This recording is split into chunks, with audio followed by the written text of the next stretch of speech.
मैंने तो साफ कहा एक लाइन में कि मैं प्रधानमंत्री जी का पांव पकड़ लूंगा, कहूंगा मोदी जी बक्सर के भी बनारस बना दूं। वो तो पहले हर टेस्ट में फेल है, तो क्या लेंगे आईक्यू टेस्ट बीजेपी का। ये उनको बताना चाहते हैं कि हिंदू धर्म मेरे लिए कोई मुद्दा नहीं है, हम आप ही के साथ हैं।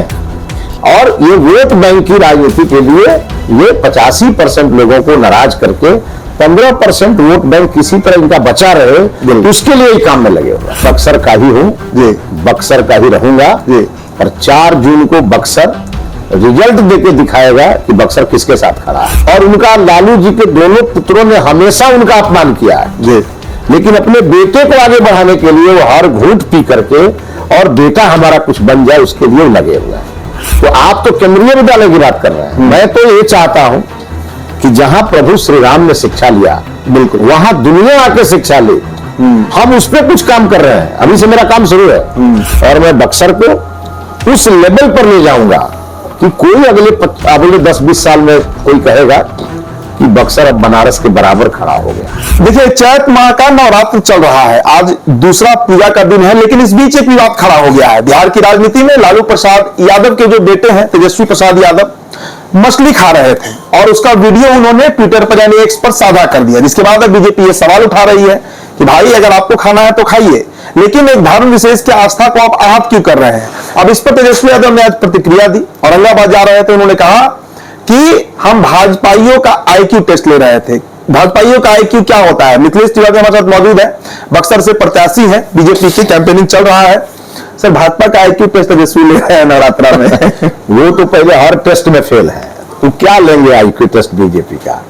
और भारतीय जनता पार्टी का मानना है सीधे कि हमारे देश के जो धर्म विशेष की भावना है, वो चाहे कोई धर्म हो, उसकी भावना को आहत करने वाला व्यक्ति समाज का दोषी है। और आप सोचिए कि चैत नवरात्र चाहे कुआर का चैत, बिल्कुल नवरात्र, ये हिंदुओं के लिए इतना पवित्र है जो आप सोच नहीं सकते। आप देखिए छठ आता है, इसी में चैती छठ होगा, और जब छठ पर्व आता है तो हर प्रकार के लोग, वो किसी धर्म के हों, किसी जाति के हों, किसी दल के समर्पित हो, सब स्वच्छता में लग जाते हैं, सब पवित्र भाव से इस पूजा को करते हैं।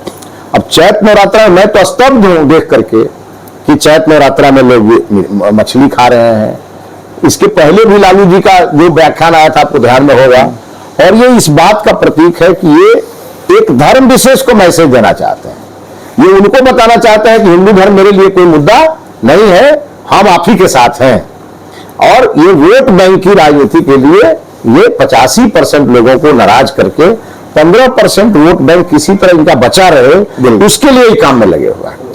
उनकी पार्टी से प्रत्याशी सुधाकर सिंह है, आपके खिलाफ चुनाव लड़ रहे हैं, बड़ा एग्रेसिव कैंपेन उनका हो रहा है, और बड़ा कूटनीति से काम किया जा रहा है। बक्सर में ददन पहलवान भी चुनाव लड़ रहे हैं, संघर्ष है बक्सर में, चूंकि आप वहां के है नहीं, जो कहा जाता है बक्सर आपके लिए नया इलाका नहीं है, लेकिन संघर्ष तो वहां दिख रहा होगा। मैं बक्सर का ही हूं, बक्सर का ही रहूंगा, और 4 जून को बक्सर रिजल्ट देके दिखाएगा कि बक्सर किसके साथ खड़ा है। और आप जान लीजिए, मेरे खिलाफ कोई लड़े, कोई अंतर नहीं पड़ने वाला है। बक्सर के लोग मेरा चुनाव लड़ रहे हैं, और बक्सर का चुनाव धर्म के नाम पे, विकास के नाम पे, सामाजिक सौहार्द के नाम पे, बक्सर के सांस्कृतिक विकास के नाम पे, बक्सर के पर्यटन के विकास के नाम पे हो रहा है, राष्ट्रवाद के नाम पे हो रहा है। और ये जो उम्मीदवार है ये परिवारवाद के प्रतीक है, और ये परिवारवाद के भी प्रतीक है, और बाकी सब वाद के प्रतीक है। मैं उसमें खुल के अभी नहीं बोलूंगा, क्योंकि नामांकन हो जाए, जब ये ऑफिशियल उम्मीदवार हो जाएंगे तो फिर उस समय हर बात का जवाब दिया जाएगा। लेकिन एक बात तो तय है कि राष्ट्रीय जनता दल के बाद पास कोई कार्यकर्ता नहीं मिला, जो कार्यकर्ता राजनीतिक रूप से अपने आप को खड़ा किया हो, बड़ा किया हो, और उसको कभी आरजेडी ने खड़ा किया हो। वहां पीढ़ी दर पीढ़ी, जैसे यहां लालू जी की पीढ़ी का लोग आगे बढ़ रहा है, वैसे ही बक्सर में एक नेता जो राष्ट्रीय जनता दल के लंबे समय से अध्यक्ष हैं, और उनका लालू जी के दोनों पुत्रों ने हमेशा उनका अपमान किया है, लेकिन अपने बेटे को आगे बढ़ाने के लिए वो हर घूंट पी करके और बेटा हमारा कुछ बन जाए उसके लिए लगे हुए हैं। तो इसलिए लड़ाई ही नहीं है, एक तरफ कार्यकर्ता लड़ रहा है और एक तरफ परिवारवाद का प्रतीक लड़ रहा है। तो परिवारवाद हमेशा कार्यकर्ता से हारा है। एक कार्यकर्ता वहां अशोक सिंह भी आप देखे होंगे, उनके भी पारिवारिक पृष्ठभूमि नहीं है, लेकिन उन्होंने भी हराया था इन लोगों को और कुछ वोटों से वो रह गए। इसका मतलब है कि रामगढ़ की जनता परिवारवाद के खिलाफ है और राष्ट्रवाद के और कार्यकर्तावाद के पक्ष में है। इसलिए आप देखेंगे बक्सर में कमल खिलेगा और पहले से भी ज्यादा वोट लेकर के खिलेगा।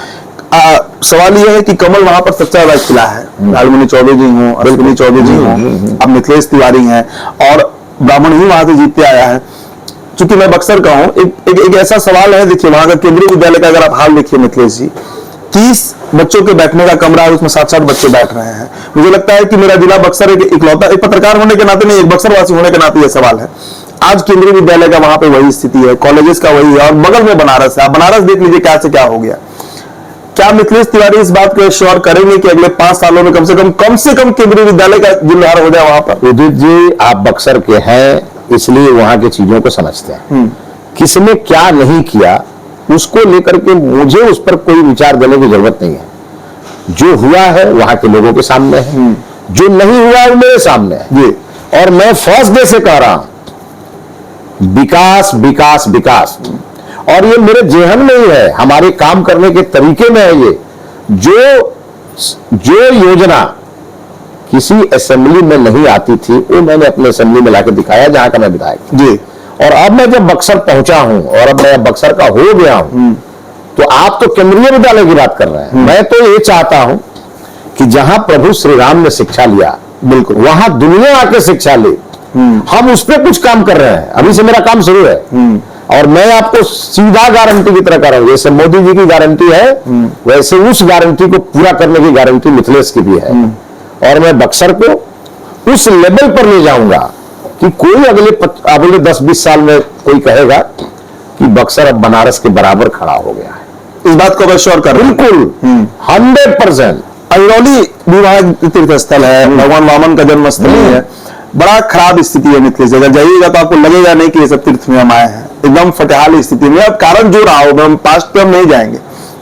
टूरिज्म को लेकर क्या सोचे हैं, टूरिज्म को किस तरीके से बक्सर में डेवलप, रोड तो बन गया, टूरिज्म स्पॉट नहीं बन पाया है। देखिए अभी जो नेशनल हाईवे बना है उसमें भी भारी समस्या है, क्योंकि लोगों के सर्विस रोड नहीं है, बिल्कुल लोगों को अंडरपास नहीं है।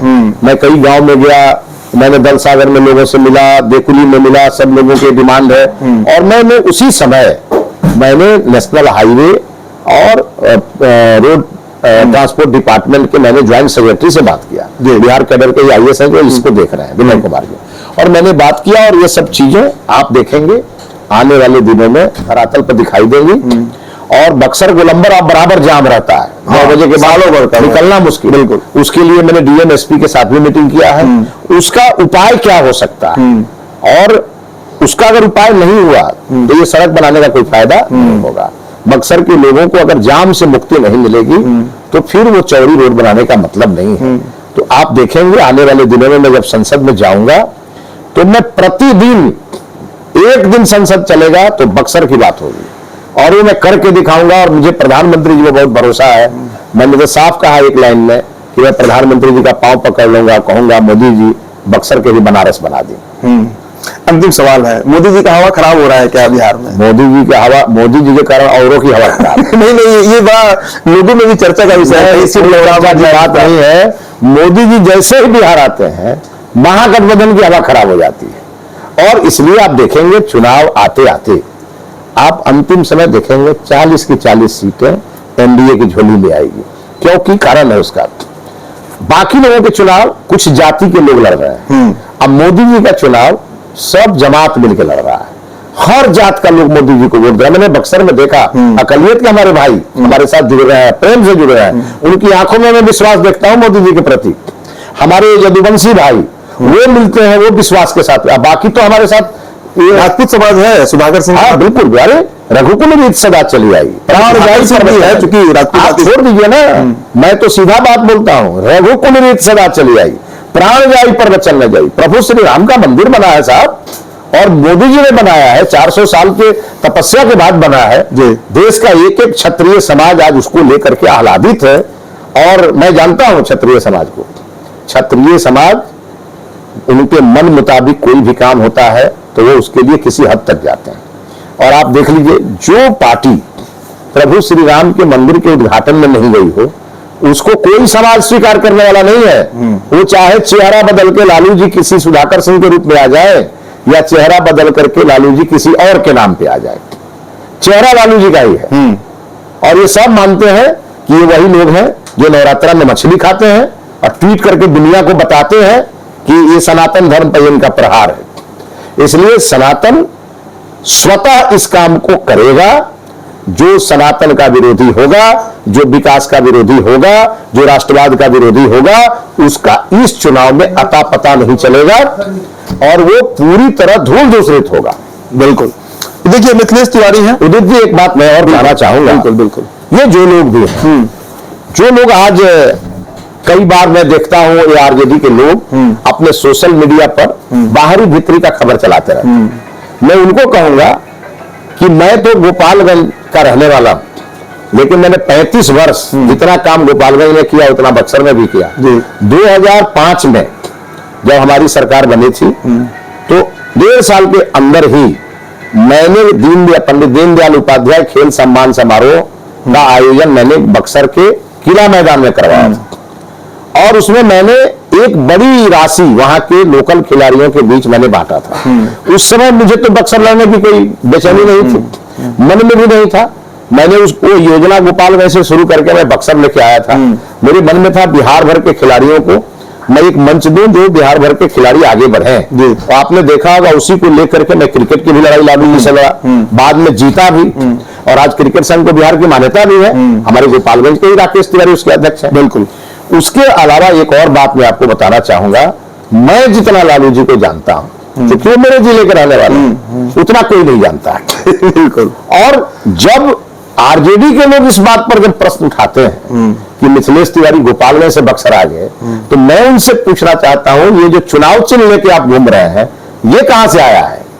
ये तो उसी गोपालगंज से लालू जी ने आपको दिया है और उस समय दिया है जब पूरे बिहार में देश में एलईडी जल रहा है और लालू जी ने आपको लालटेन दे दिया है और आप लेके घूम रहे हैं और आप हम पर सवाल उठा रहे हैं। मैं तो साक्षात एक मनुष्य के रूप में कर्मयोगी आदमी हूं जो मैं बक्सर की सेवा के लिए गंगा मैया के तट पे अपने को खपाने के लिए आया और आप लेके लालू जी की लालटेन लेके घूम रहे हैं और लोग हंस रहे हैं आप पे और हम पर आरोप लगा रहे हैं। डुमराव में एक लालटेन फैक्ट्री हुआ करता था जो लालू जी के रीजन में बंद हो गया। बहुत फैक्ट्री बंद हुआ हमारे यहाँ हथुआ में डलडा फैक्ट्री बंद हो गया, हथुआ में मैकडोवेल बंद हो गया, कई चीनी मिलें बंद हो गई। बक्सर का भी वही हाल है, जो इंडस्ट्रियल एरिया है वहां कितने पहले उस समय उद्योग धंधे हुआ करते थे सो बंद हो गया और इन लोगों के समय सब बंदे हो रहा है, खुलना नहीं है। इनके समय में चरवाहा विद्यालय खुलता था, हमारे समय में आईआईएम खुल रहा है, गया में अब आईआईएम खुल रहा है और हमारे देश भर के जो हमारे बिहार के जो बच्चे हैं जो पढ़ते हैं बाहर में, अब उनको लगता है कि आईआईएम पहले अहमदाबाद हुआ करता था, अब हमारे बिहार के गया जिले में भी है।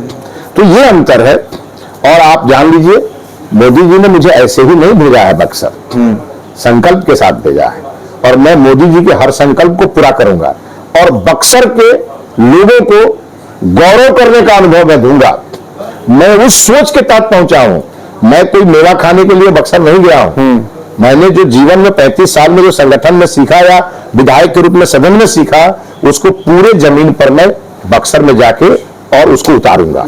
और बक्सर में पर्यटन की असीम संभावना है, क्योंकि एक समुद्र के किनारे मुंबई जैसा शहर आर्थिक राजधानी बन सकता है, तो गंगा के किनारे बक्सर क्यों नहीं बन सकता? ये मेरे मन में है। और जब बनारस का इतना बड़ा डेवलपमेंट हो सकता है जो गंगा के किनारे है, तो बक्सर का क्यों नहीं हो सकता? और बक्सर तो भगवान वामन की धरती है, बक्सर तो प्रभु श्री राम की शिक्षा स्थली है, बक्सर तो महर्षि विश्वामित्र जी की कर्म भूमि है और बक्सर के हर गांव में आज कोई ना कोई तपस्वी है जो तपस्या कर रहा है। लेकिन उनकी तपस्या को फलीभूत करने के लिए एक व्यक्ति की जरूरत थी। राम वर्ष में मिथिलेश बक्सर पहुंच गया है और राम भक्तों की हर मनोकामना मैं पूरी करूंगा। चलिए, तो राम वर्ष में मिथिलेश तिवारी पहुंच गए हैं बक्सर। बक्सर कितना इनका साथ देगी, नरेंद्र मोदी भी पहुंचेंगे ही, इसमें कई दो राय नहीं है, वहां पर इनके लिए वोट मांगने के लिए। और बक्सर गढ़ भी माना जाता है बीजेपी का, बक्सर का विकास हो, बक्सर आगे बढ़े। फिलहाल इस खबर में इतना ही। मेरा नाम उदित तारन है, बहुत बहुत शुक्रिया।